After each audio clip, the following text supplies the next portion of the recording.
అందరికీ నమస్కారం. అమ్మమ్మ సండే ఏం చేస్తుంది అనుకుంటున్నారా? అమ్మమ్మ వెరైటీస్ ఏం చేయలేదండి. చికెన్ జీడిపప్పు వేసి వండిందండి. అలాగే మనవడికి లివర్ అంటే ఇష్టం కదా అండి. లివర్లో చక్కగా బ్రౌన్ ఆనియన్స్ జీడిపప్పుతో వాడు చక్కగా నిమ్మకాయ ఎక్కువ తింటాడండి. నాకులాగా నిమ్మరసం పిండుకుని ఒక్కొక్క క్యారెట్ పీసు ఆనియన్ పీసెస్ తింటాడని ఇలా డెకరేట్ చేశానండి.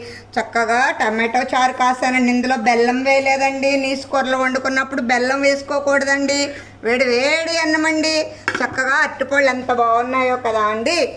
ఎప్పుడు కొబ్బరి నీరు దంసప్పేనా? ఈరోజు అమ్మమ్మ వెరైటీగా సపోటాలు పెట్టిందండి. సపోటాలకు ఒక స్టోరీ ఉందండి. మా చింతనంలో అందరి ఇంటి వద్ద సపోటా చెట్లు ఉండేయండి. ఒకరికొకరు కోసుకుని మాకు ఇస్తే అమ్మ వాళ్ళు లెక్క పెట్టి క్యానుల్లో వేసేవారు. తమ్ముడికి తెలియకుండా నాకు తెలియకుండా తమ్ముడు అత్తమానం మూతలు తీసుకుని తినేటోళ్ళు అండి. ఆ జ్ఞాపకం గుర్తొచ్చిందండి. ఈ ఇయర్లో ఇదే నేను తింటాం. ఉంటాను. Bye bye.